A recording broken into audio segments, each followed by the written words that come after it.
राम कृष्ण हरे जय जय राम कृष्ण हरे जय जय राम कृष्ण हरे जय जय राम कृष्ण हरे हरे जय जय राम कृष्ण हरे हरि जय जय राम कृष्ण हरे जय राम कृष्ण हरे हरि जय जय राम कृष्ण हरे कृष्ण हरि जय जय राम कृष्ण हरि जय जय राम कृष्ण जय जय राम कृष्ण हरि जय राम कृष्ण हरि जय जय राम कृष्ण हरि जय जय राम कृष्ण हरि हरि जय जय राम कृष्ण हरि जय जय राम कृष्ण हरि जय जय राम कृष्ण हरि जय जय राम हरि जय जय राम कृष्ण हरि जय जय राम हरि हरि हरि जय जय राम कृष्ण हरि जय जय राम हरि हरि जय जय राम कृष्ण हरि जय जय राम हरि हरि जय जय राम हरि जय जय राम हरि जय जय राम हरि जय जय राम हरि जय जय राम कृष्ण हरि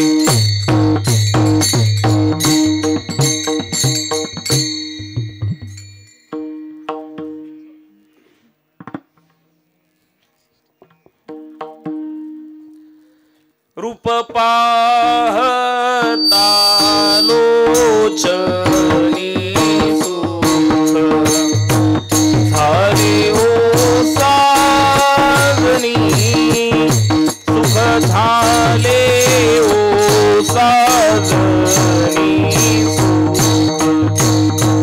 झाले हो साजनी रूप टाळी वाजवा टाळी वाजवा टाळी वाजवा टाळी टाळकरी झाले हो साजनी सुख झाले हो साजनी सुख झाले हो साजनी तो हा विठ्ठल बरवा तो हा विठ्ठल बरवा तो हा विठ्ठल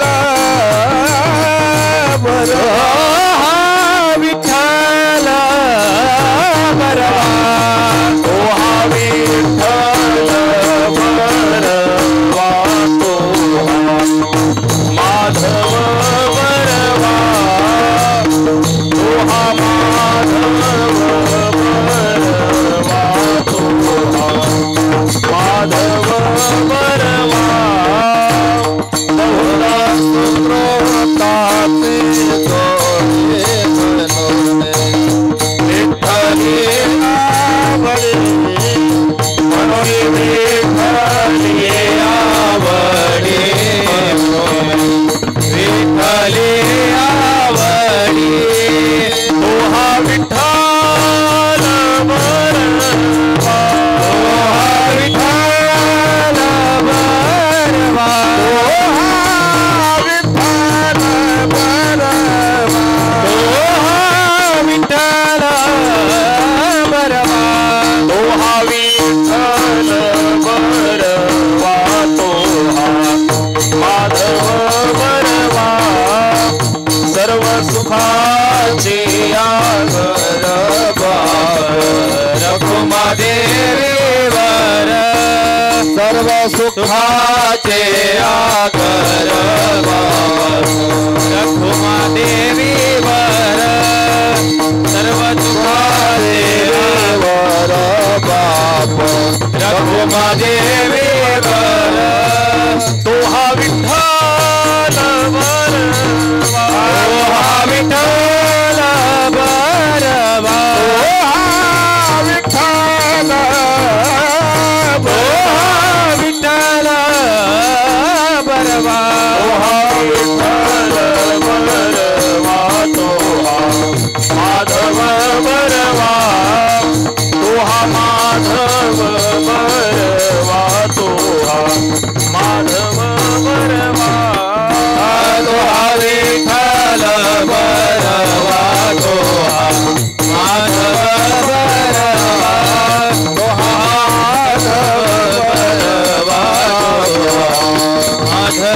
भरवा जय राम कृष्ण हरि जय राम कृष्ण हरि जय राम कृष्ण हरि जय राम कृष्ण हरि जय राम कृष्ण हरि जय राम कृष्ण हरि जय राम कृष्ण हरि जय राम कृष्ण हरि जय राम कृष्ण हरि जय राम कृष्ण हरि जय राम।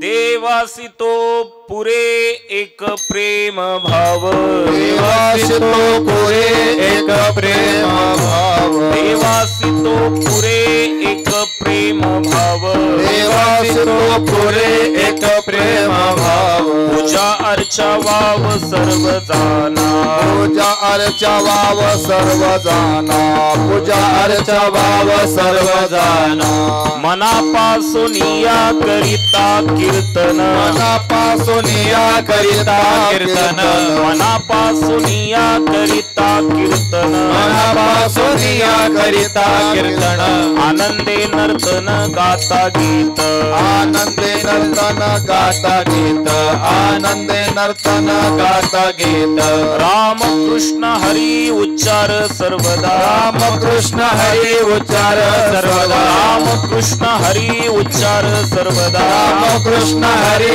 उच्चार सर्वदा कळी काळ बाधा तेने नोहे कळी काळ बाधा तेने नोहे कळी काळ बाधा तेने नोहे एका जनार्दनी हाची पै विश्वास एका जनार्दनी हाची पै विश्वास एका जनार्दनी हाची पै विश्वास एका जनार्दनी हाची पै विश्वास सर्व भावे दास होईन त्याचा सर्व भावे दास होईल त्याचा सर्व भावे दास होईल त्याचा देवासी तो पुरे एक प्रेम भाव एक प्रेम भाव देवासी तो पुरे एक प्रेम भाव देवासी तो पुरे एक प्रेम भाव पूजा अर्चा भाव सर्व जाना अर्चा भाव सर्व भाव रखो माय रखो माय रखो माय रखो माय रखो माय रखो माय रखो माय ताली ताली वाजवा ताली वाजवा रखो माय ताली ताली रखो माय ताली ओय रखो माय ओ रखो माय ओ रखो माय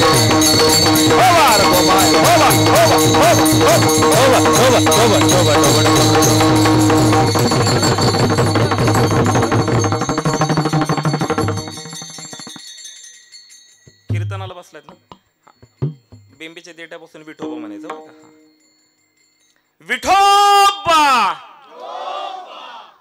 गेली का काय घरी आवाज आवाज पंढरीच्या पांडुरंगाला गेला पाहिजे निदान घरातले जे ते तरी इथं आले पाहिजेत बरं का एवढा तरी तुमचा आवाज येऊ द्या आणि मला दिसतंय कोण बोलते कोण बोलत नाही तुम्ही मला फसवा देवाला फसवू नका बरं का तुम्हाला पांडुरंगाची शपथ आहे बेंबीच्या देठापासून घ्यायचा परत भूक लागली तर जेवायला बसू आपण परत पण बेंबीच्या देठापासून ना विठोबा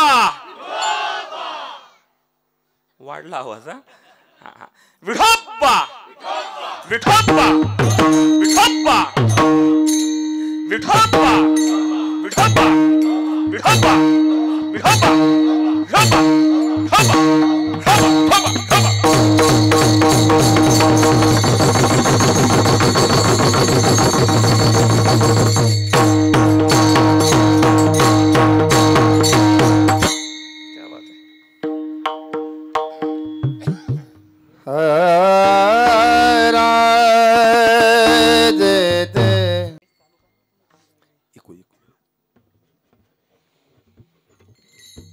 देवासी तो पूरे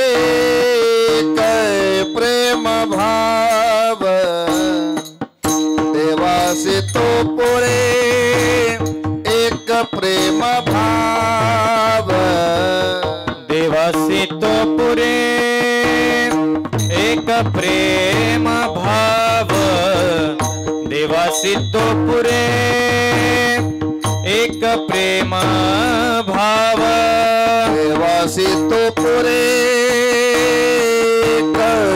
प्रेम भाव देवासी तो पूरे एक प्रेम भाव देवासी तो पुरे एक प्रेम भाव देवासी तो पुरे एक प्रेम भाव पूजा अर्चवाव सर्वदाना पूजा अर्चवाव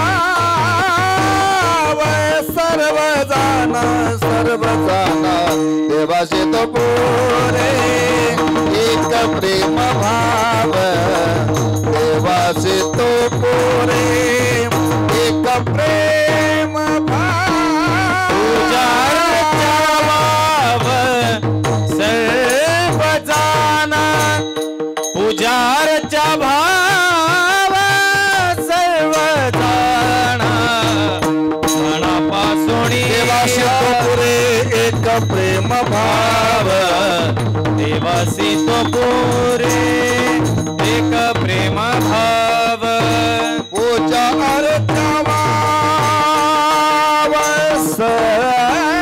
सर्वदाना पूजा अर्चवाव पूजा अर्चवाव सर्वदाना सर्वदाना सर्वदाना पूजा अर्चवाव सर्वदाना पूजा अर्चा पूजा अर्चा पूजा अर्चवाव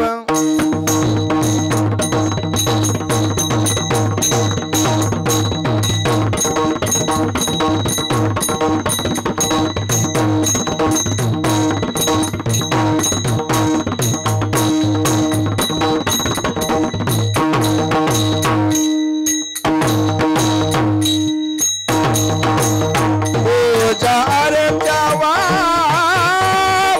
सर्वदाना पूजा अर्चवाव पूजा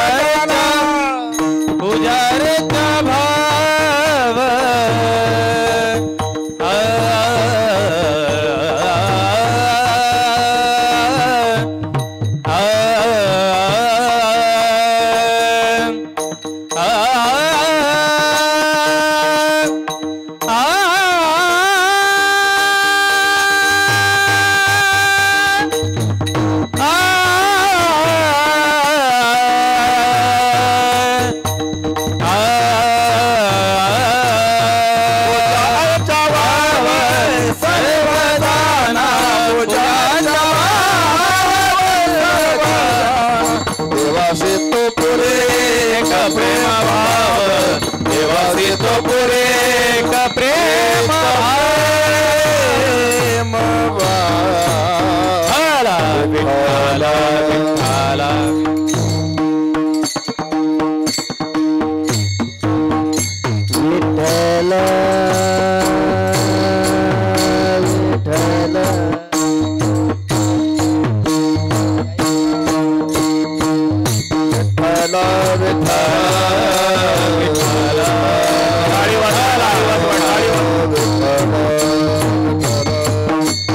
विठ्ठल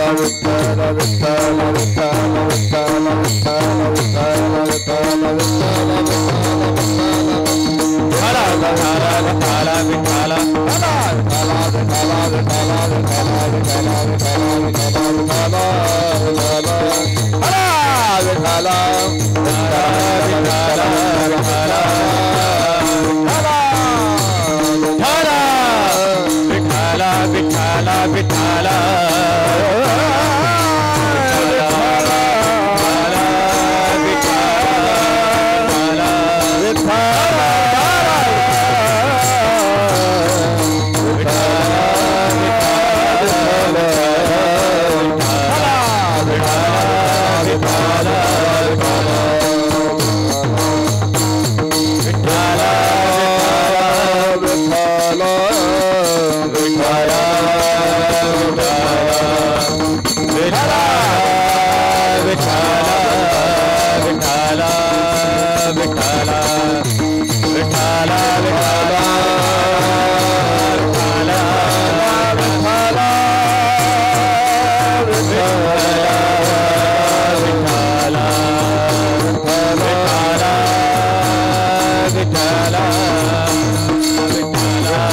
भाव पूजा अर्चा वाव सर्वजाना.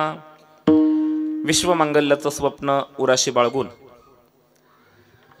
अखिल मानव जातीच्या कल्याणाकरिता ज्यांनी गीतेवर ब्रह्मानंदाची लहरी प्रगट केली असे ज्ञानी यांचे राजे, योगी यांची माऊली, कैवल्य साम्राज्य चक्रवर्ती संत शिरोमणी माऊली महावैष्णव ज्ञानोबाराय भगवान.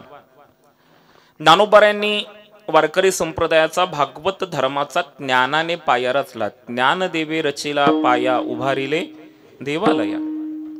संत श्रेष्ठ ज्ञानेश्वर महाराजांनी वारकरी संप्रदायाचा पाया तर ज्ञानाने रचला, पण या संप्रदायाला भक्तीचा आधार ज्यांनी दिला व ज्यांच्याकडे आपण संत श्रेष्ठ ज्ञानेश्वर महाराजांचा अवतार म्हणून पाहतो असे पैठण निवासी शांती ब्रह्म श्री संत एकनाथ महाराज. एकनाथ महाराजांचा नामपर प्रकरणातील एक अतिशय महत्वपूर्ण आणि गोड असणारा हा अभंग आज हरिकीर्तन रूपी सेवेसाठी आपल्या समोर घेतलेला आहे. विठ्ठल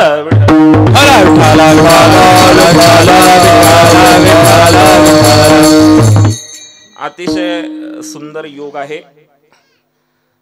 सावंत परिवाराच्या माध्यमातून आज श्री सद्गुरु कृपा ह्या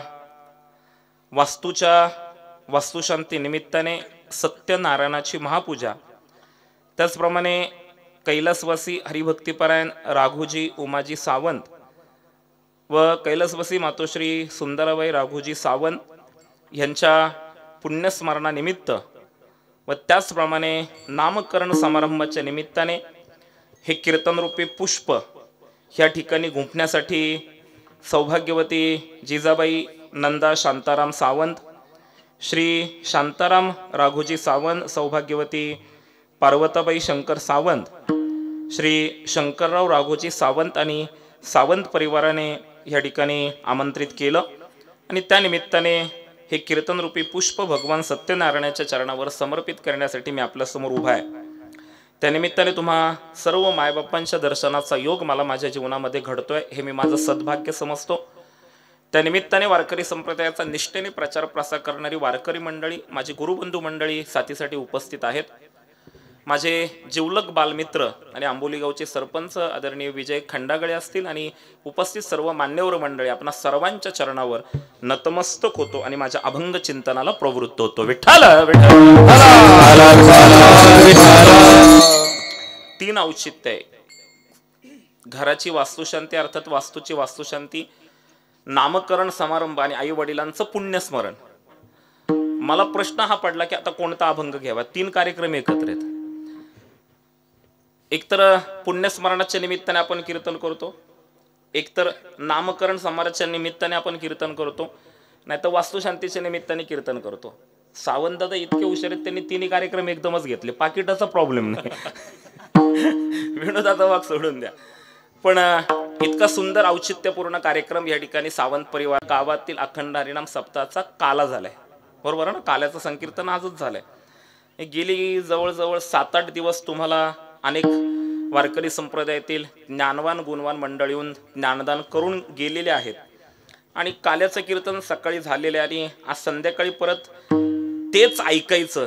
खरं तर तुम्हाला मनापासून दाद दिली पाहिजे. तुम्ही अतिशय श्रद्धेने हे कीर्तन ऐकण्यासाठी आलेला आहात. म्हणून पुन्हा एकदा आपल्या सर्वांच्या चरणावर नतमस्तक होतो. चिंतनाला प्रारंभ करण्यापूर्वी 4 सूचना माझ्याकडे लक्ष द्या.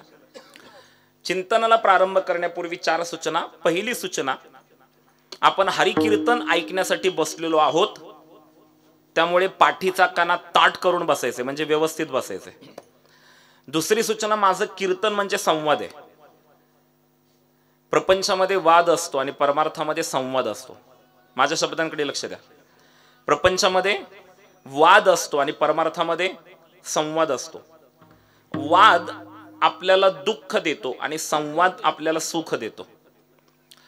ग्रामीण भागामध्ये तितकंच आपल्याला पाहायला मिळत नाही, पण शहरासारख्या ठिकाणी माणसांची गर्दी वाढली आहे आणि माणसांमधला संवाद कमी झालाय.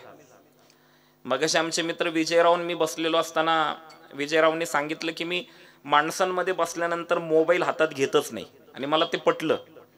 कारण की ह्या मोबाईलमुळे एक माणसांमधला संवाद कमी झालाय. आज माणसांची गर्दी वाढली पण माणसांमधला संवाद कमी झालाय. शहरासारख्या ठिकाणी माणसं एका गावामध्ये वर्षानुवर्ष राहत आहेत पण एकमेकांशी बोलत नाहीयेत. एका घरामध्ये राहत आहेत पण महिना एकमेकांशी बोलत नाहीत. एकमेकांच्या समोरून जातात पण एकमेकांशी बोलत नाहीत. एकमेकांच्या शेजारी बसतात पण एकमेकांशी बोलत नाहीत. माणसांची गर्दी वाढली पण माणसांमधला संवाद कमी झालाय आणि दुःखाचं ते एक कारण आहे. म्हणून माझं कीर्तन म्हणजे आध्यात्मिक संवाद आहे. इथून पुढे 1 तासभर मी बोलेल, आपण बोला आणि माझं कीर्तन ऐका. तिसरी सूचना, इथून पुढे 1 तासभर मी आपल्या समोर उभा राहून आपल्याला साद घालेल. खाली बसून आपण मला प्रतिसाद द्यायचा आहे. मग तो प्रतिसाद तुम्ही देणार कसा, तर माझं बोलणं चालू असताना तुम्ही फक्त एवढी मान हलवत राहायची म्हणजे मला बरं वाटेल की तुम्ही कीर्तन ऐकताय.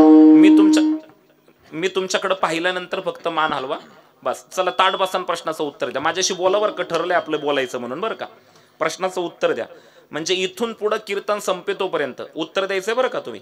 इथून पुढे कीर्तन संपेतोपर्यंत कीर्तन कळलं तरी मान हलवायची, नाही कळलं तरी बस. जमलं, हा जमतंय. मागून उत्तर आलं, हा तुम्ही बोलत जावा, व्हॉल्यूम वाढवा. आणि शेवटची सूचना करतो, इतका आनंदाचा कार्यक्रम सावंत परिवाराने आयोजित केलाय म्हणून एक शेवटची सूचना करतो. जगातलं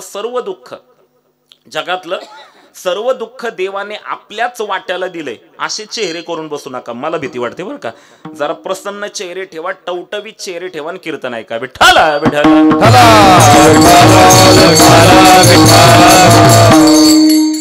शांतीब्रह्म एकनाथ महाराजांचा अभंग सेवेसाठी घेतलेला आहे. माझी कीर्तनाची पद्धत अशी आहे, एकतर महाराजांनीच कीर्तन मर्यादा सांगून दिलेली आहे. सगुण चरित्रे परमपवित्रे सादर वर्णावे. कीर्तनामध्ये सगुण चरित्रांचं गायन केलं पाहिजे, वर्णन केलं पाहिजे. म्हणून माझ्या कीर्तनाची पद्धत अशी आहे, मी ज्यांचा अभंग घेतो त्या संतांच्या जीवनातला एक तरी प्रसंग सांगत असतो. शांतीब्रह्म एकनाथ महाराजांचा अधिकार सांगत असताना एक प्रसंग मला या ठिकाणी आवर्जून सांगावा असा वाटतो. मी आळंदी रहिवासी आहे आणि आळंदीशी संबंधित असणारा शांतीब्रह्म एकनाथ महाराजांच्या जीवनातला एक फार सुंदर प्रसंग आहे. शांतीब्रह्म एकनाथ महाराजांचा एके दिवशी घसा सुजून दुखायला लागला. घसा सुजला आणि दुखायला लागला. अनेक औषध उपचार केले पण एकनाथ महाराजांना बरं वाटत नव्हतं. कोणी काढा आणून देतंय, कोणी हळदीचं दूध आणून देतंय, कोणी मिठाच्या पाण्याच्या गुळण्या करायला लावतंय, पण एकनाथ महाराजांच्या घशाची सूज काही कमी होत नव्हती. 3 दिवस एकनाथ महाराजांना झोप नव्हती. 3 दिवसानंतर अंथरुणावर बसलेले असताना एकनाथ महाराज सहज पहुडले आणि पहुडल्या 3 दिवसाचा थकवा होता. एकनाथ महाराजांना झोप लागली आणि झोप लागल्यानंतर एकनाथ महाराजांना स्वप्न पडलं. त्या स्वप्नातून एकनाथ महाराज जागे झाले. आपल्या सोबत काही लोकांना घेतलं आणि श्री क्षेत्र अलंकापुरीला म्हणजे आळंदीला आले. आळंदीचं वर्णन करताना एक फार सुंदर वाक्य, अलम ददाती इति अलंकावती. पुरे म्हणेपर्यंत जिथं मिळतं ना तिला अलंकापुरी म्हटलेलं आहे, तिला आळंदी म्हटलेलं आहे. पुरे म्हणेपर्यंत जिथं ज्ञान मिळतं, पुरे म्हणेपर्यंत जिथं सुख मिळतं, पुरे म्हणेपर्यंत जिथं प्रेम मिळतं, पुरे म्हणेपर्यंत जिथं जिव्हाळा मिळतो ना तिला आळंदी म्हटलेलं आहे, अलंकापुरी. नामदेव महाराजांचा एक प्रसिद्ध अभंग आहे, परमार्थिकांच्या पाठातला आहे. आळंदी हे गाव पुण्यभूमी ठाव. गेले का काय घरी तुम्ही? बोलत जावा ना, पाठे तर बोलत जावा. आळंदी हे गाव पुण्यभूमी ठाव, दैवताचे नाव सिद्धेश्वर. 84 सिद्धांचा सिद्ध बेटी मेळा, तो हा सुख सोहळा काय वर्णू. विमानांची दाटी पुष्पांचा वर्षाव, स्वर्गीहुनी देव करिता ती. नामा म्हणे देवा चला तया ठाया, विश्रांती घ्यावया कल्पवरी. आळंदीचं वर्णन. इंद्रायणीच्या पवित्र तीरावर वसलेलं गाव श्री क्षेत्र अलंकापुरी, आळंदी देवाची. एकनाथ महाराज आपल्या समवेत काही लोकांनी घेऊन आळंदीमध्ये आले. ज्ञानेश्वर महाराजांच्या संजीवना समाधीचा शोध घेतला. नंदी बाजूला सरकवला आणि विवराच्या द्वारे ज्ञानेश्वर महाराजांच्या समाधी स्थानापर्यंत गेले. ऐकताय ना कीर्तन? ज्ञानेश्वर महाराजांच्या समाधी स्थानापर्यंत गेले आणि जाऊन पाहतायत तर काय, संत श्रेष्ठ ज्ञानेश्वर महाराज समाधीस्थ अवस्थेमध्ये बसलेले आहेत. आणि त्याच क्षणाला एकनाथ महाराजांना अजून एक गोष्ट पडली. ज्ञानेश्वर महाराजांच्या कंठाला आजान वृक्षाची मुळी लागली. आपण आळंदीमध्ये आल्यानंतर जेव्हा माऊलींचं दर्शन घेऊन, सिद्धेश्वराचं दर्शन घेऊन प्रदक्षिणा करत असताना आपण आजान वृक्षाचं दर्शन घेतो. त्या आजान वृक्षाची मुळी ज्ञानोबाऱ्यांच्या कंठाला लागली होती. एकनाथ महाराज ज्ञानोबाऱ्यांच्या जवळ गेले, ज्ञानेश्वर महाराजांचं दर्शन घेतलं आणि ज्ञानोबाऱ्यांच्या कंठाला जी आजान वृक्षाची मुळी लागली होती ती बाजूला केली. आजान वृक्षाची मुळी ज्ञानोबाऱ्यांच्या कंठापासून बाजूला केल्याबरोबर एकनाथ महाराजांच्या घशाची सूज पूर्णपणे ओसरली. ज्ञानेश्वर महाराजांनी डोळे उघडले. ज्ञानेश्वर महाराजांची दृष्टी आणि शांतीब्रह्म एकनाथ महाराजांची दृष्टी एक झाली.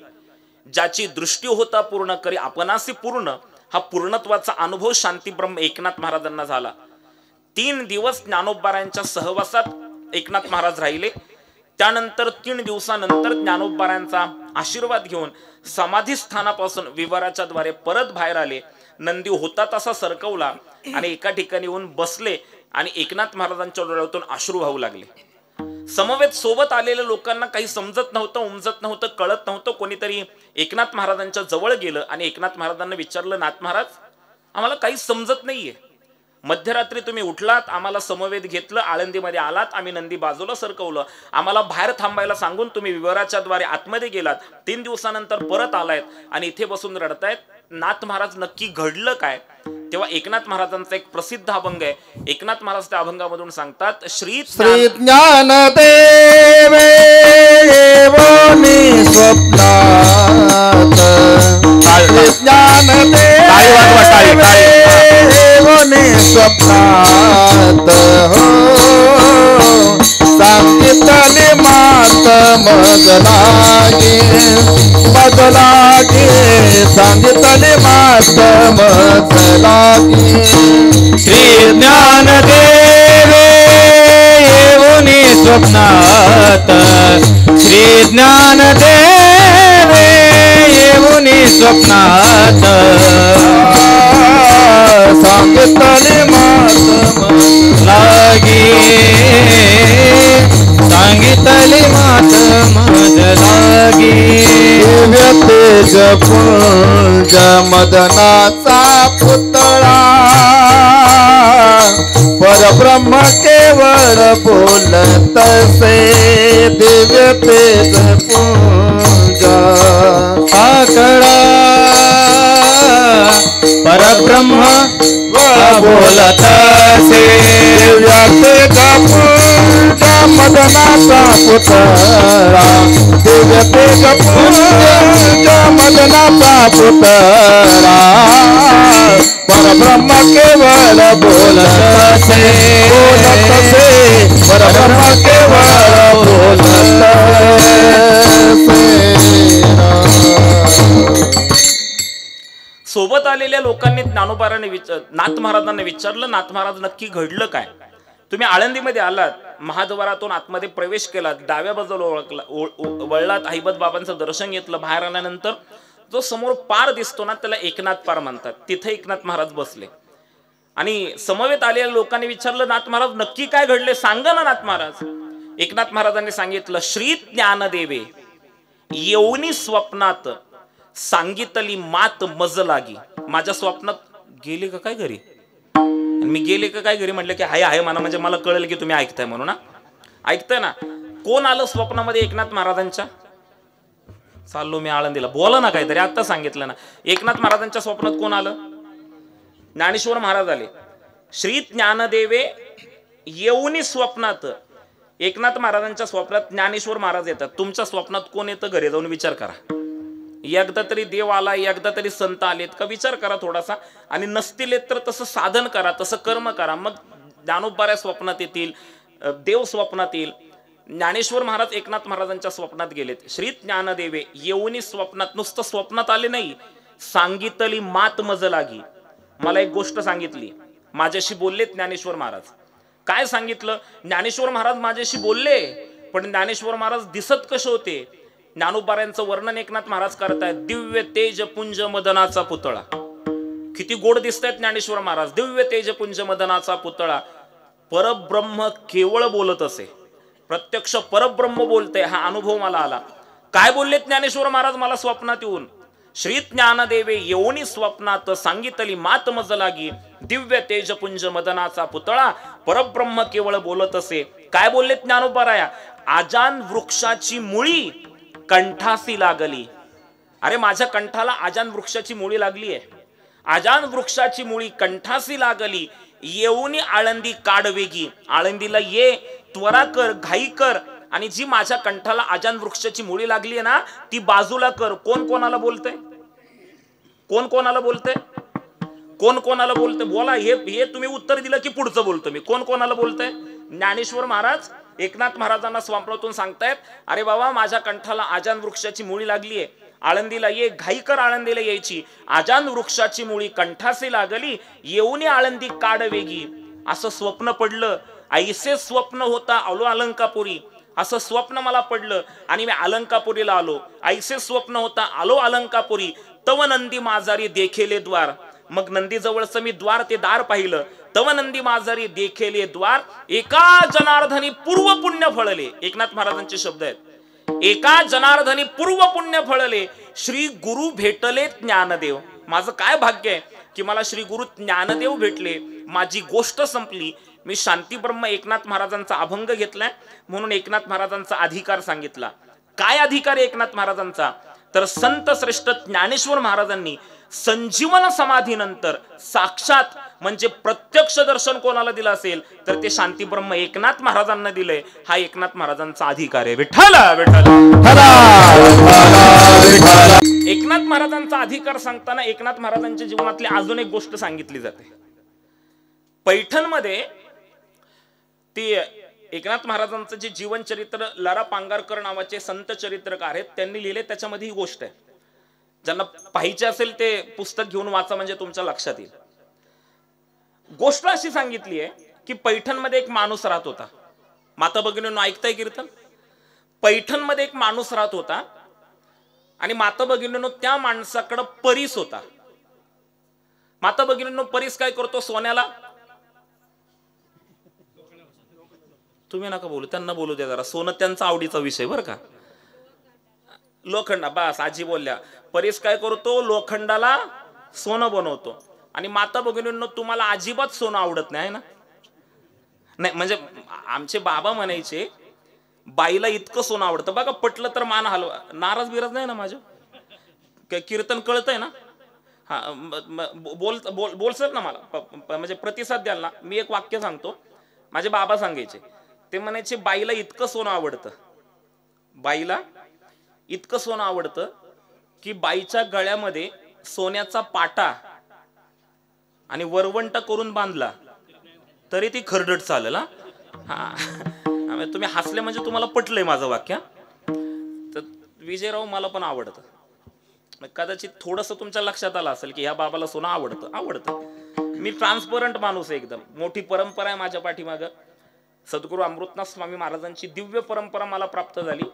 मी सांप्रदायिक दृष्टीने विजयराव अतिशय ऐश्वर्य संपन्न माणूस आहे. परंपरा आमची साधी नाहीये. शांतीब्रह्म एकनाथ महाराजांची गुरुगादी आमच्याकडे आलेली आहे. त्याच्यामुळे ऐश्वर्य संपन्न परंपरेत जन्माला आलोय. ती परंपरा मला सांभाळता येते ही माझं भाग्य आहे. ती परंपरा आमच्या आजोबांनी आमच्या वडिलांनी आमच्याकडे दिली आणि अजून ऐश्वर्य संपन्नता ही आहे की मी तर कीर्तन करतोच आहे पण माझं पोरगं पण कीर्तन करत आहे. म्हणून ही ऐश्वर्य संपन्नता ही भगवंताच्या कृपेने प्राप्त होती. आपण सोन्यावर होतो नाही का? सोन्यावरून मी माझ्या सोन्यावर गेलो म्हणजे पोरावर गेलो. सोनं मला पण आवडतं, मला पण आवडतं, पण काढून ठेवले.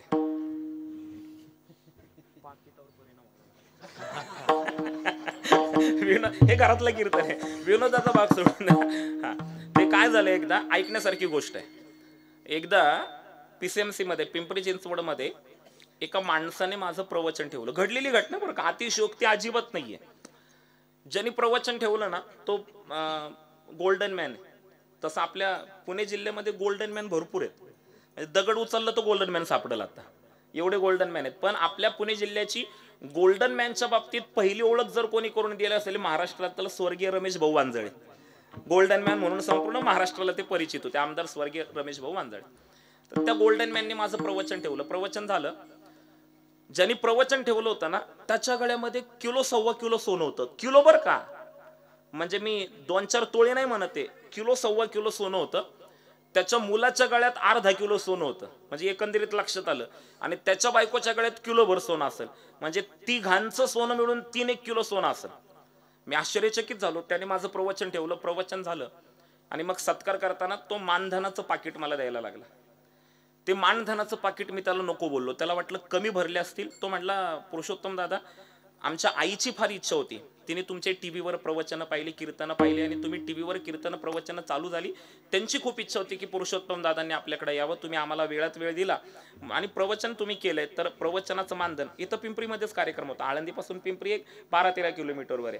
म्हणजे पिंपरीतच कार्यक्रम होता. मानधन घ्या ना, प्रवचनाचे 15,000 रुपये भरलेले आहेत. त्याला वाटलं कदाचित कमी असतील. तो म्हटलं, दादा अजून 10,000 रुपये भरतो, 25,000 रुपयाचं मानधनाचं पाकिट देतो. पण मी त्याला म्हटलं नको, तुम्ही 25 काय, तुम्ही 50,000 रुपये भरले तरी पण मला मानधन नको. त्याला आश्चर्य वाटलं आणि त्याने त्याच्या बायकोला सांगितलं, ज्याच्या गळ्यात किलो 1.25 किलो सोने त्याच्याकडून मी पाकिट घेतलं का? नाही घेतलं. त्याने त्याच्या बायकोला सांगितलं, बघ इतके महाराज आपल्याकडे आले, प्रत्येक महाराजांनी आपल्याकडून पैसे घेतले, पण पुरुषोत्तम दादा पहिल्यांदाच आले, त्यांना मी 25,000 रुपये देतोय तरी पण ते घेत नाही. काय पुरुषोत्तम दादांचा त्याग आहे. तो त्याग म्हटल्यानंतर मला घामाला ना. मी म्हणलं आता क्लिअर केलं पाहिजे. ज्याच्या गळ्यात 1.25 किलो सोनं होतं, मी त्याला म्हटलं तुमच्याकडून मानधनाचं पाकिट नको मला, तुम्ही फक्त मला कडकडून मिठी मारा, तुमच्या गळ्यातलं 10-15 तोळे सोनं माझ्या गळ्यात पडू द्या, म्हणजे माझं बल होईल. म्हटलं विनोदाचा भाग सोडून द्या, सोनं आवडतं. आपण कुठून गेलो त्या विषयावर. एकनाथ महाराजांच्या पैठणमध्ये एक माणूस राहत होता आणि त्याच्याकडं परीस होता. परीस लोखंडाला सोनं बनवतो. काय झालं, कोणीतरी असं सांगितलं, परमेश्वर महाराज, की परीस आणि संत हे सारखे आहेत. परीस आणि संत हे सारखे आहेत, पण परीस आणि संत सारखे नाहीयेत. एक महात्म्याचा दोहा आहे. तो म्हणतो, संत और परीस में बड़ो अंतर जान, संत और परीस में बड़ो अंतर जान, वह लोहा कंचन करे यह करे आपो समान. साधू संतांच्या मध्ये आणि परीसामध्ये खूप अंतर आहे. परीस काय करतं, लोखंडाला सोनं करतं, पण परीस लोखंडाला परीस बनवत नाहीत. पण संत काय करतात, अपना सारिखे करीती तत्कार, नाही काळ वेळ दया लागी, नाही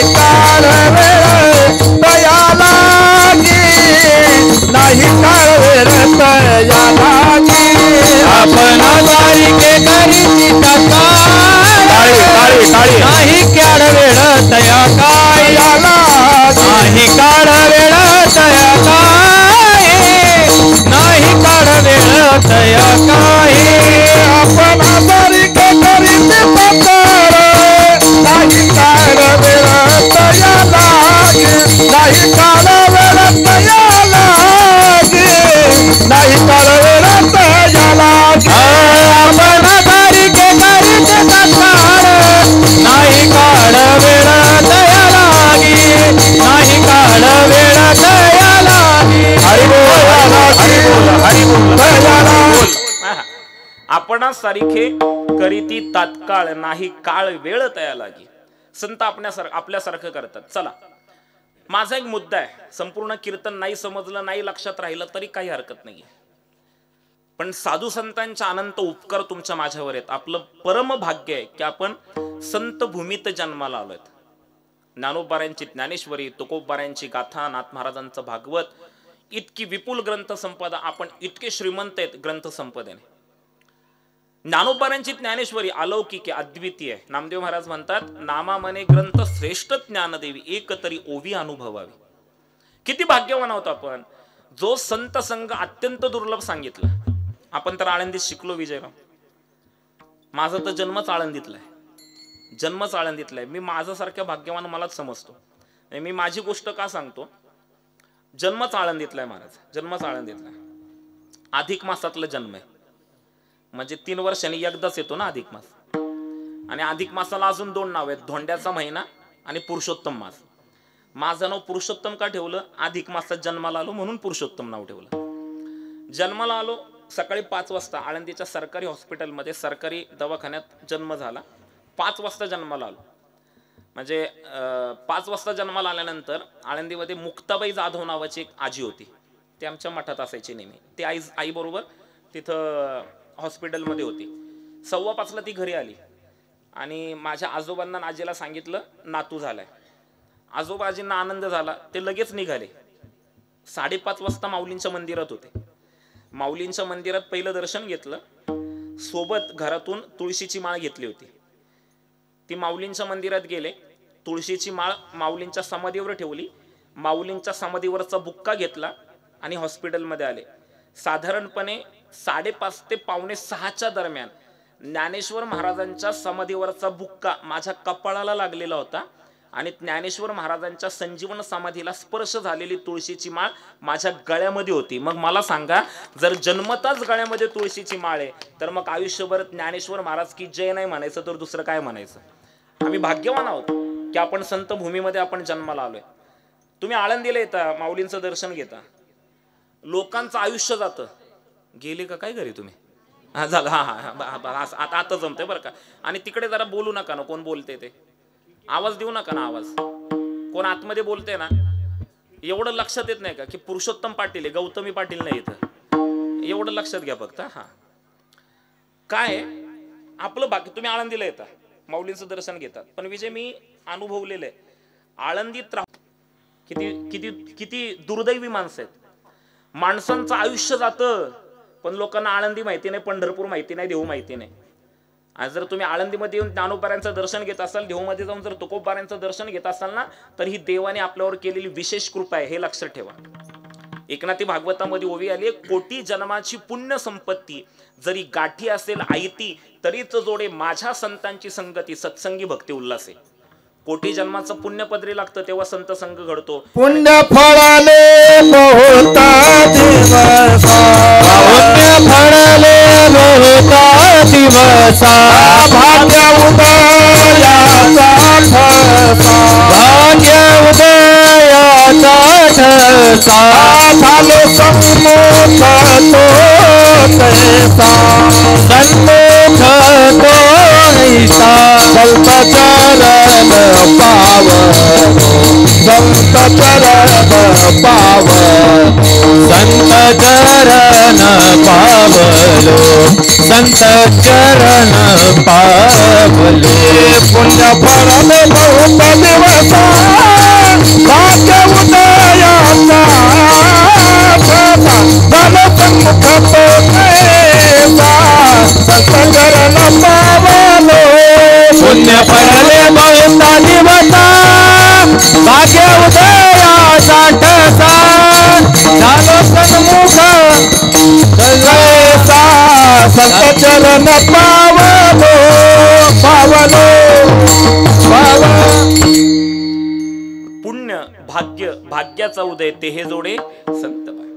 साधू संतांची भेट होणं अत्यंत आहे. माझा मुद्दा हा लक्षात घ्या, समाजामध्ये माणसं माणसांना स्वीकारतात, गुण पाहून स्वीकारतात. पटतंय तुम्हाला? माणसं माणसांना स्वीकारताना काय पाहून स्वीकारतात? आता गुण पाहून स्वीकारतात आणि दोष पाहून दूर ढकलतात. सामान्यपणे एक उदाहरण व्यवहारातलं मी तुम्हाला देतो. जेव्हा आपण लग्न ठरवतो तेव्हा मुला मुलीचे गुण पाहिले जातात का दोष पाहिले जातात? तुमची झाली नाहीत का काय? द्या ना उत्तर. मुला मुलीचे काय पाहिलं जातात? गुण पाहिले जातात. कमीत कमी 18 आणि जास्तीत जास्त 36. एवढे गुण जुळले तर लग्न आहे. आता ते गुण जुळत नसेल किंवा देवकाची अडचण असेल तर मग आता एक नवीन स्किल काहीतरी डेव्हलप झालंय. ब्लड ग्रुप चेक करायचा, ब्लड ग्रुप. आणि ऑपोजिट ब्लड ग्रुप असेल तर मग लग्न केलं तर काही हरकत नाही. किंवा आता 18 गुण नाही, 18च्या अलीकडं 15 15.5 गुण जुळले तरी पण ब्राह्मण काका सांगतात करायला हरकत नाही बरं का. काही करायला हरकत नाही, फक्त एखादा विधी ती मंगळाची शांती बिंती करावी लागेल. म्हणजे माझ्याकडे तुम्ही पत्रिका घेऊन येऊ नका बरं का, नाही तर तुम्हाला वाटेल एवढं सांगतो. ऐका, कमीत कमी 18 गुण आणि जास्तीत जास्त 36 गुण जुळावे लागतात.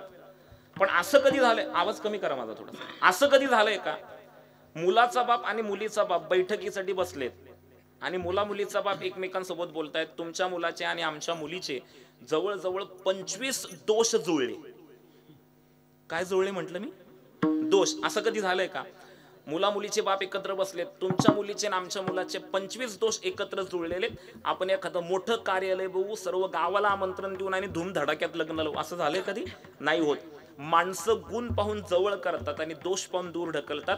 आजच्या कीर्तनात एवढंच वाक्य लक्षात ठेवा, तुमचा माझा गुणदोषांसहित स्वीकार करणारे जगामध्ये फक्त 3 जणच आहेत. तुमचा माझा गुणदोषांसहित स्वीकार भगवंत करतो. तुमचा माझा गुणदोषांसहित स्वीकार संत करतात, तुमचा माझा गुणदोषांसहित स्वीकार आपले आईबाप करतात. विठ्ठल गुणदोष याती न विचारी काही, ठाव दिला पायी आपुलिया संत आहेत.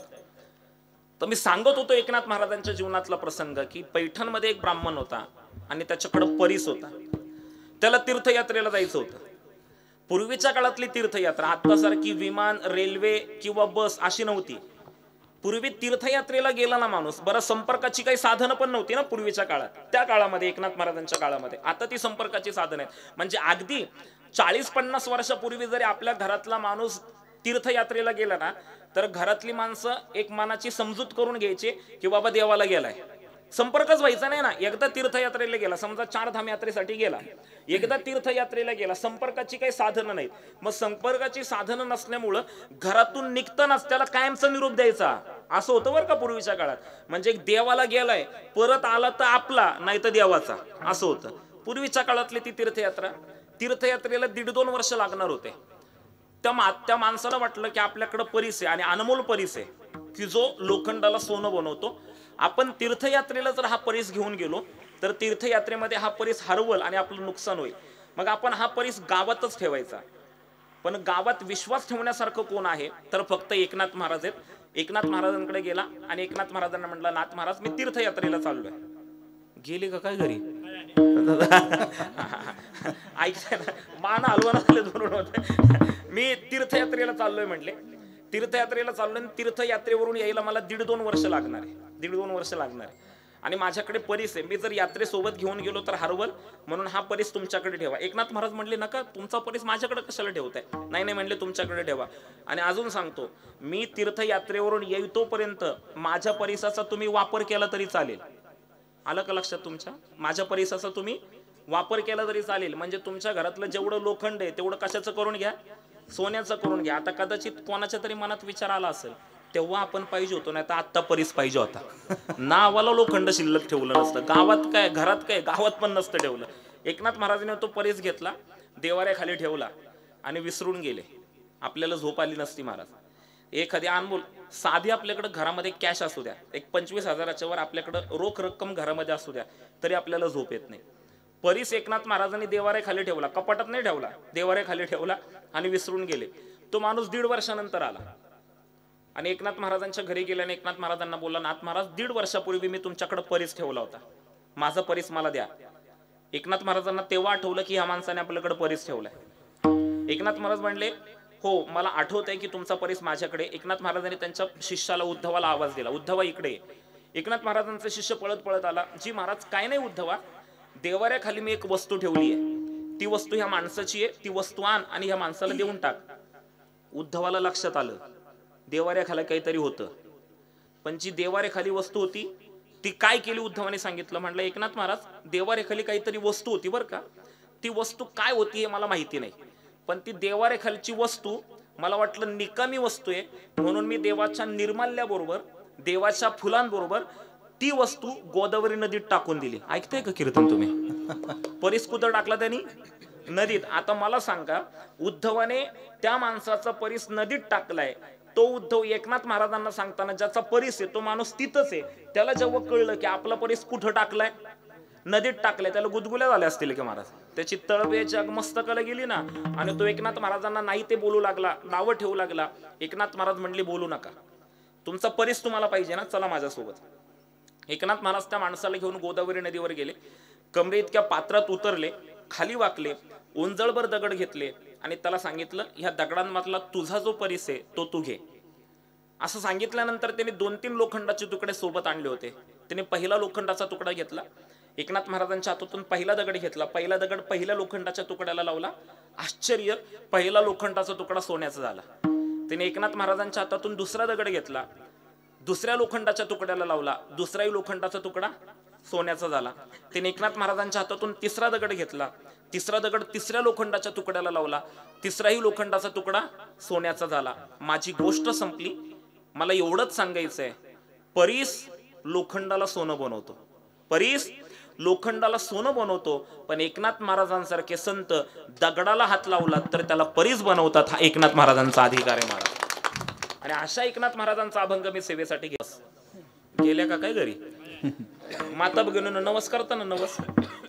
बरं मला सांगा, चला एक प्रश्न मी तुम्हाला विचारतो, नवस करता का नाही करत? करता. बरं तुम्ही जो नवस करता तो सुखात करता का दुःखात करता? दुःखात करता ना नवस. देवाला अडचण आली तर देवाला नवस आहे. बरं अडचण आल्यानंतर दुःखात नवस केल्यानंतर तो सुखासाठी करता का दुःखासाठी करता? सुखासाठी करतो. म्हणजे आपल्याला फक्त देव सुखासाठी पाहिजे, बाकी देवाशी काहीच घेणं देणं नाहीये. आणि तुकाराम महाराज पण तेच बोललेले, तुम्हाला सुख पाहिजे असेल ना तर तुम्ही देवालाच आपलं सकार आपुला तो एक देव करून घ्यावा, तेने विन जीवा सुख नव्हे. माझा मुद्दा हा सांगायचा आहे, तो ब्राह्मण 12 वर्ष अनुष्ठान करत होता. एकनाथ महाराज भगवंत स्वप्नात गेले आणि त्याला सांगितलं, तुला जर माझं दर्शन घ्यायचं असेल तर मी पैठणमध्ये एकनाथ नावाचा सत्पुरुष आहे, त्याच्या घरी त्याच्या नोकराचं काम करतोय आणि तिथं माझं नाव श्रीखंड आहे. तो ब्राह्मण द्वारकेहून एकनाथ महाराजांच्या घरी आला. आता प्रश्न असा पडतो, माझे बाबा हा मुद्दा सांगायचे, माझे आजोबा सांगायचे, ते म्हणायचे सुज्ञ लोकांना असा प्रश्न पडतो की एकनाथ महाराजांसारखे संत आहेत, मग त्यांच्या घरी 12 वर्ष देव कावडीने पाणी वाहतोय हे एकनाथ महाराजांना एकदा पण ओळखता आलं नाही का? तर त्याचं कारण आमचे बाबा सांगायचे. आता हे कारण पण विस्ताराने सांगता येईल आणि तुमच्या लक्षात आलं तर ठीक आहे. देवाला एकनाथ महाराजांना का ओळखता आलं नाही त्याचं कारण आमचे बाबा सांगायचे. ते म्हणायचे, देवाला आपला देवपणा टाकून भक्ताच्या घरी काम जेव्हा करायचं असतं ना तेव्हा तो स्वतःच्या मध्ये आणि भक्ताच्या मध्ये मायेला उभं करतो. आता ती माय दूर होण्याची वेळ आली होती. तो ब्राह्मण एकनाथ महाराजांकडे आला, एकनाथ महाराजांचे पाय धरले आणि एकनाथ महाराजांना बोलू लागला, नाथ महाराज मला देवाला भेटायचे, सांगा ना देव कुठे आहे? एकनाथ महाराज म्हटले, अंतर्मुख हो देव आपल्या अंतःकरणात आहे. तो म्हणला, हे मला सांगू नका, देव माझ्या स्वप्नात आला होता आणि त्याने मला सांगितलं मी एकनाथ महाराजांच्या घरी तिथे 12 वर्ष काम करतोय, तिथे माझं नाव श्रीखंड आहे, मला श्रीखंड्याला भेटायचंय. त्याच क्षणाला एकनाथ महाराज आश्चर्यचकित झाले, अरे आपल्या घरी श्रीखंड्या 12 वर्ष पडेल ते काम करतोय, तो प्रत्यक्ष देव आहे. असं म्हटल्यानंतर एकनाथ महाराजांनी धर्मपत्नी गिरिजाबाईला आवाज दिला, अगं गिरिजे इकडे. गिरिजाबाई आल्या, काय अगं श्रीखंड्या कुठे आहे? तो प्रत्यक्ष देव आहे. गिरिजाबाई म्हटले, आत्ताच कावड घेऊन गोदावरी नदीवर पाणी आणण्यासाठी गेलाय. अरे त्याला बोलवा, तो प्रत्यक्ष भगवंत आहे. पण आतापर्यंत भगवंत अंतर्धान पावले होते आणि मग एकनाथ महाराजांनी टाहू फोडला, भगवंता एकदाच चतुर्भुज रूपामध्ये दर्शन दे. भगवंत प्रगट झाले, एकनाथ महाराज आदी परिवाराला आशीर्वाद दिला, अंतर्धान पावले आणि ही वार्ता सर्वदूर पसरली. वार्ता काय पसरली? वार्ता काय पसरली? एकनाथ महाराजांच्या घरी जो श्रीखंड्या होता तो प्रत्यक्ष कोण होता? देव होता.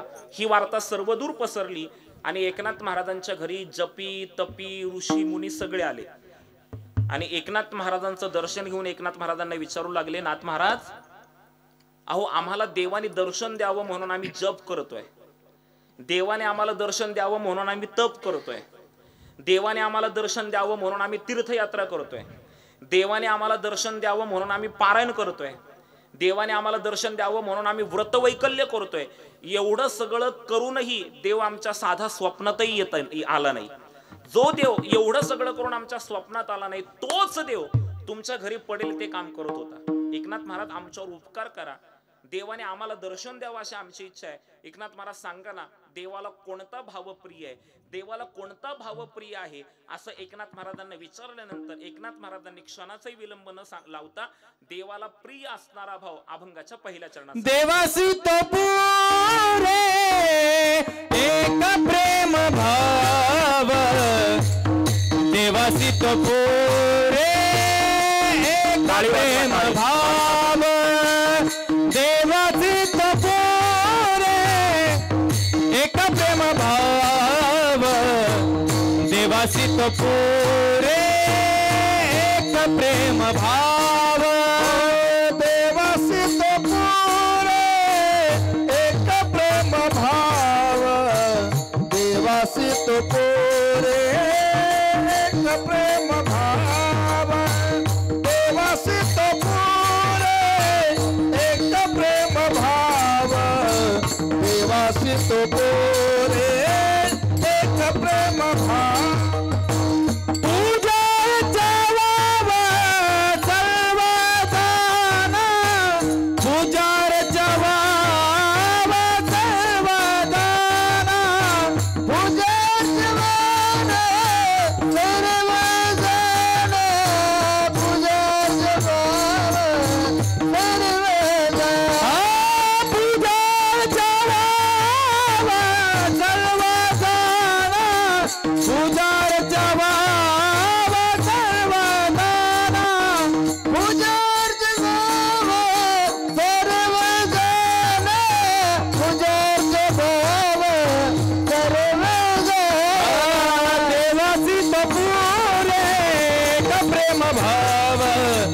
देवाची तपोरे एक प्रेम भाव देवाची तपोरे एक प्रेम भाव देवाची तपोरे एक प्रेम भाव देवाची तपोरे एक प्रेम भाव देवाची तपोरे एक प्रेम भाव देवाची तपोरे एक प्रेम भाव देवाची तपोरे एक प्रेम भाव विठोबा रखो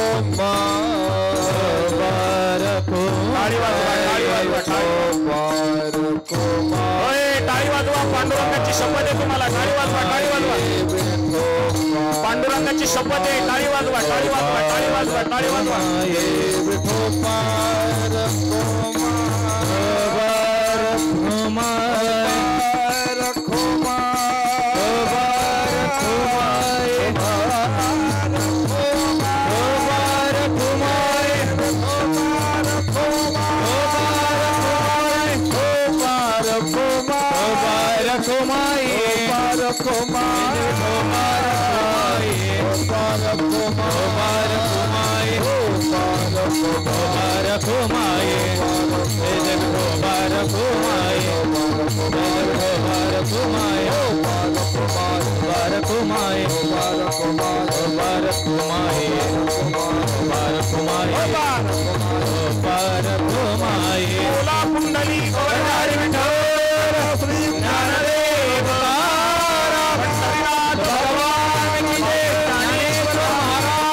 हारविने करायला घाला तुम्ही पहिल्यांदाच सोबतच झाला का काय विढाला विढाला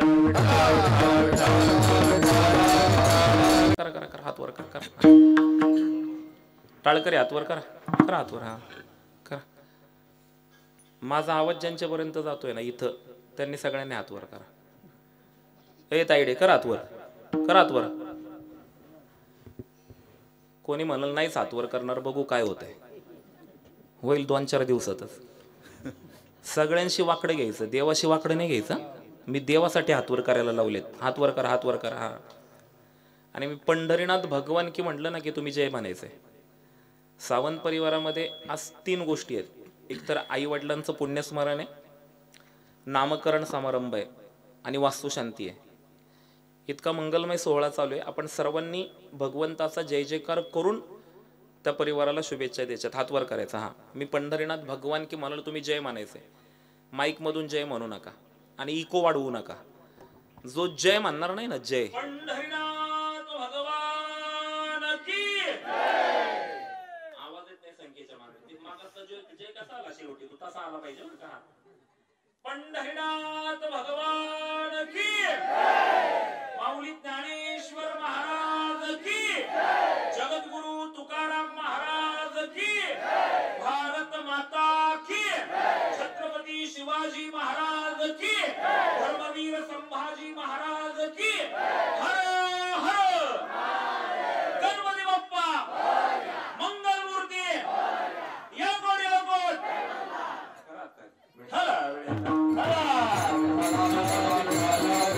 प्रेमसूत्र दोरी नेतो तिकडे जातो हरी भगवंताला प्रेम भाव प्रिय मग ते प्रेम कशाने निर्माण होतं महाराज म्हणतात प्रेम तेथे वास करी मुखी उच्चारित हरी मुखाने भगवंताचं नामस्मरण केलं की प्रेम निर्माण होतं महाराज दुसऱ्या चरणामध्ये सांगतात ते भजन कसं करायचं मनापासून या करिता कीर्तन आनंदे नर्तन गाता गीत जे कीर्तन जे भगवंताचं नामस्मरण आपण करतो ना ते मनापासून करायचं ह्या मनाला हे मन किती गेले का काय घरी झालं हा झालं हे मन खूप चंचल आहे विजयराव हे मन खूप चंचल आहे महाराज हे मन खूप चंचल आहे आता मी सांगितलं 10-15 मिनिटात संपवतो.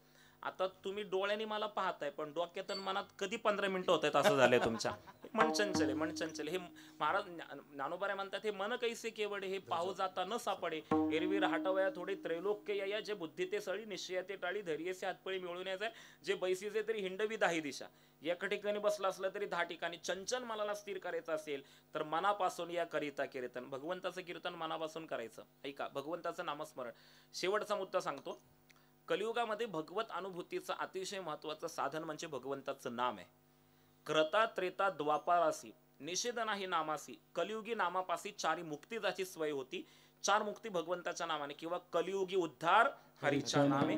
कलियुगामध्ये भगवत अनुभूती ही भगवंताच्या नामानेच होते.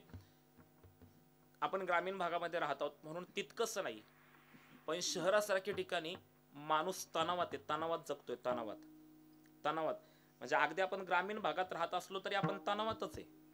आपले चेहरे सांगतात आपण किती तणावात आहे, किती गणगणित येते बरं का. चेहरे बोलतात माणसांचे, माझ्या सहित सगळे तणावात आहेत. म्हणजे मी मुद्दा सांगत असतो, माणसाला सामान्यतः 5 स्ट्रेस आहेत महाराज. 5 तणाव आहेत. 5 तणाव म्हणजे कोणते? एक फिजिकली स्ट्रेस आहे, एक मेंटली स्ट्रेस आहे, एक फायनान्शियली स्ट्रेस आहे, एक सोशली स्ट्रेस आहे आणि एक फॅमिली स्ट्रेस आहे. हे 5 टेन्शन तणाव माणसाच्या आयुष्यामध्ये आहेच. फिजिकली स्ट्रेस म्हणजे काय तर आपल्याला शारीरिक ताणतणाव आहे. इथं बसलेले एका तरी माणसाने मला सांगावं की पुरुषोत्तम दादा, आम्ही जन्माला आल्यापासून आतापर्यंत एकदाही आजारी पडलो नाही ना. म्हणजे आत्ता आपण इतके अनफिट माणसं आहोत, काही ना काहीतरी माणसाला प्रत्येक झालेलं आहे. कोणाची कंबरच दुखतीये, कोणाचे गुडघेच दुखतायत.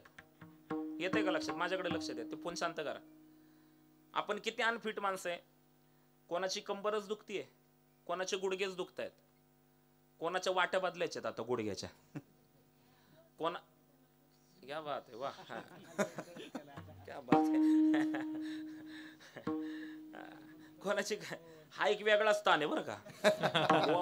मोबाईलचा पण वेगळाच आहे. चला, कोणाची कंबरच दुखते, कोणाचे गुडघेच दुखतायत. आजी राहू द्या, आम्हाला कळलं तुमच्याकडे मोबाईल आहे आता, वाज झाला. चला या इकडे. हा, कोणाची कंबरच दुखते, कोणाचे गुडघेच दुखतायत, कोणाचे ब्लड प्रेशरच हाय होतंय, कोणाचं ब्लड प्रेशरच लो होतंय. माझ्याकडे लक्ष द्या. कोणाची शुगर लेवलच वाढते, कोणाची शुगर लेवलच डाऊन होते, कोणाचं अर्धच डोकं दुखतंय. आणि माता भगिनींनो, ऐकताय कीर्तन? तुमच्यामध्ये एक लय जुना आजार आहे, कसं तरी होतंय. नुसतं कसं, हा आजारच कोणी काढला काय माहिती, कसं तरी होतंय नुसतं. म्हणजे आम्ही अनफिट माणसं आहे, फिट माणसं नाहीये आम्ही. म्हणजे आम्ही फिजिकली स्ट्रेसमध्ये, आम्ही मेंटली स्ट्रेसमध्ये. डोक्यात काही ना काहीतरी गणगण आहे आपल्या, सतत गणगण आहे. कोणी म्हणूच नाही की डोक्यात काही गणगण आहे. आणि गणगण कसली? एकतर भूतकाळातली नाही तर भविष्य काळातली. एकतर आपण भूतकाळात रमतो, नाहीतर भविष्याचा विचार करतो. वर्तमान हातातलं आपलं निघून चाललंय. गणगण एकतर भूतकाळातली नाही तर भविष्यात काय होईल, कसं होईल, हीच गणगण आहे आपल्या डोक्यात.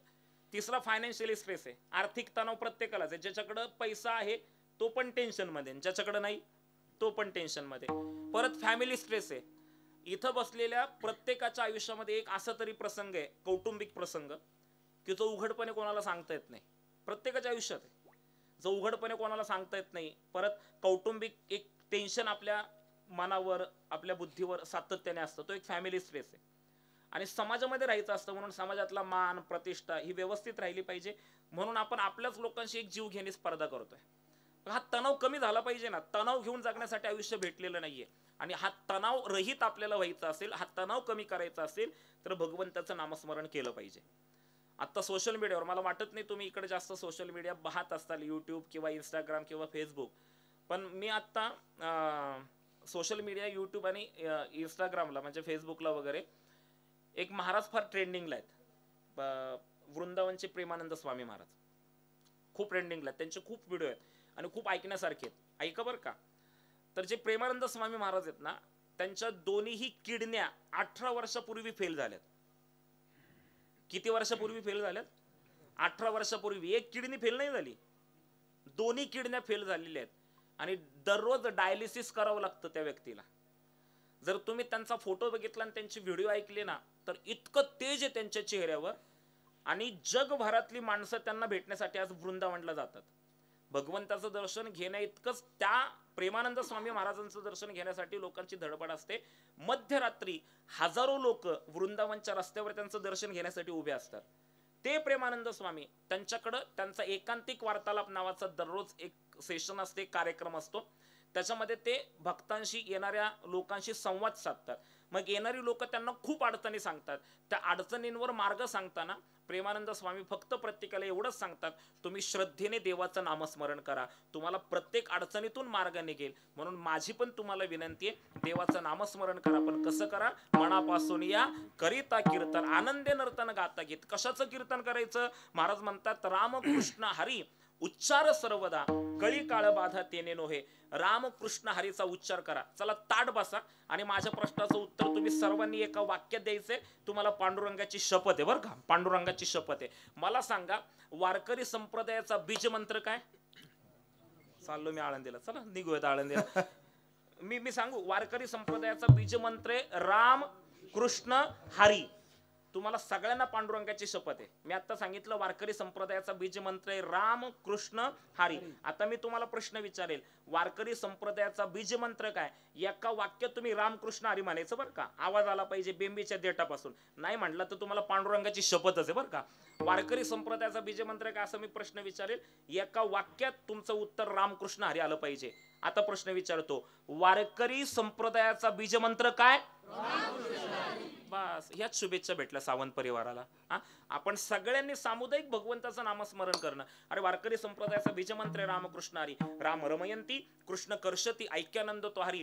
तुमच्या माझ्यामध्ये रमण करतो म्हणून त्याला राम म्हणावं, तुमच्या माझ्या चित्ताचं आकर्षण करतो म्हणून त्याला कृष्ण म्हणावं, आणि जीवशिवाचं ऐक्य दाखवतो म्हणून त्याला हरी म्हणावं. रामाचा आचार अधिक कृष्णाचा विचार अधिक हरीचा उच्चार बरोबर रामकृष्ण हरी. रामकृष्ण हरी नामस्मरण करून पहा महाराज, तुम्हाला तुमचा तो अनुभव येईल. आणि एकनाथ महाराज म्हणतात, एका जनार्दनी हाची पै विश्वास, सर्व भावे दासो होईन त्याचा. ज्ञानेश्वर माऊली ज्ञानराज माऊली महाराज ज्ञानेश्वर माऊली ज्ञानराज माऊली महाराज ज्ञानेश्वर माऊली ज्ञानराज माऊली महाराज ज्ञानेश्वर माऊली ज्ञानराज माऊली तुकाराम तुकाराम तुकाराम तुकाराम तुकाराम तुकाराम तुकाराम. अर्थात सौभाग्यवती जिजाबाई नंदा शांताराम सावंत, श्री शांताराम राघोजी सावंत, सौभाग्यवती पार्वताबाई शंकर सावंत, श्री शंकरराव राघोजी सावंत यांच्या माध्यमातून सद्गुरु कृपा ह्या घराच्या वास्तुशांती निमित्ताने सत्यनारायणाची महापूजा आयोजित करण्यात आली. त्याचप्रमाणे पिताश्री कैलासवासी हरिभक्तीपर्यंत राघोजी उमाजी सावंत, खरं तर एक अतिशय गावातलं ज्येष्ठ व्यक्तिमत्व आणि वारकरी संप्रदायाचा विचार आणि वसा घेऊन हे जगणारं व्यक्तिमत्व. खरं तर गावातील अखंड हरिनाम सप्ताह असू द्या किंवा आध्यात्मिक कार्य असू द्या, ह्या व्यक्तीचं फार मोठं योगदान आपल्याला सर्वांना ज्ञात आहे. असं सांप्रदायिक व्यक्तिमत्व असणारं, ज्येष्ठ व्यक्तिमत्व असणारं, ज्ञानोबा तुकोबाऱ्यांच्या विचाराने जीवन जगणारं असणारं हे व्यक्तिमत्व कैलासवासी हरिभक्तीपरायण राघोजी उमाजी सावंत तथा मातोश्री कैलासवासी सुंदराबाई राघोजी सावंत यांच्या पुण्यस्मरणाच्या निमित्ताने व त्याचप्रमाणे बाळाच्या नामकरण समारंभाच्या निमित्ताने या तीनही योग एकत्र आज सावंत परिवाराच्या वतीने आलेले आहेत. आणि त्या निमित्ताने काहीतरी भगवंताचं नामचिंतन व्हावं याच्यासाठी सावंत परिवाराने माझ्याशी संपर्क साधला आणि हे कीर्तन रूपी पुष्प भगवंताच्या चरणावर समर्पित करण्यासाठी सावंत परिवाराने मला आमंत्रित केलं. मी शांताराम राघोजी सावंत असतील, शंकरराव राघोजी सावंत असतील आणि संपूर्ण सावंत परिवार असेल, त्यांचे मनापासून मी धन्यवाद व्यक्त करतो. इतका सुंदर कार्यक्रम आणि या कार्यक्रमाला मला आपण आमंत्रित केलं. वारकरी संप्रदायाचा पाईक होण्याच्या नात्याने आणि वारकरी संप्रदायातील थोर सत्पुरुष सद्गुरू अमृतनाथ स्वामी महाराज, सद्गुरू अमृतनाथ स्वामी महाराजांच्या परंपरेचा पाईक आणि त्या मठाचा मठाधिपती होण्याच्या नात्याने, त्याचप्रमाणे झी टॉकीजला जे आपण कीर्तन मालिका पाहता, सकाळी गजर कीर्तनाचा आणि संध्याकाळी मन मंदिरा या दोन्ही कार्यक्रमाचा वरिष्ठ मार्गदर्शक होण्याच्या नात्याने आणि महाराष्ट्रातील 1250 अनाथ मुलांचं संगोपन करणारी तर्पण फाउंडेशन नावाची संस्था आहे, तिचा संचालक होण्याच्या नात्याने आपल्या ह्या गोड कार्याला मनापासून शुभेच्छा देतो. आई वडिलांच्या चरणी नतमस्तक होतो. आणि बाळाचं नाव काय ठेवलंय? हर्षवर्धन. हर्षवर्धनला खूप खूप शुभाशीर्वाद देतो. पुनश्च एकदा गुरुबंधूजी माझे मंडळी या ठिकाणी उपस्थित आहेत, त्यांचे मनापासून आभार व्यक्त करतो, टाळकरेंचे आभार व्यक्त करतो आणि झालेली कीर्तन रूपी सेवा भगवंताच्या चरणावर समर्पित करून वाणीला पूर्णविराम देतो. बोलता बोलता एखादा वेडावाकडा शब्द माझ्याकडून गेला असेल, आपली दिलगिरी व्यक्त करतो आणि या ठिकाणी थांबतो.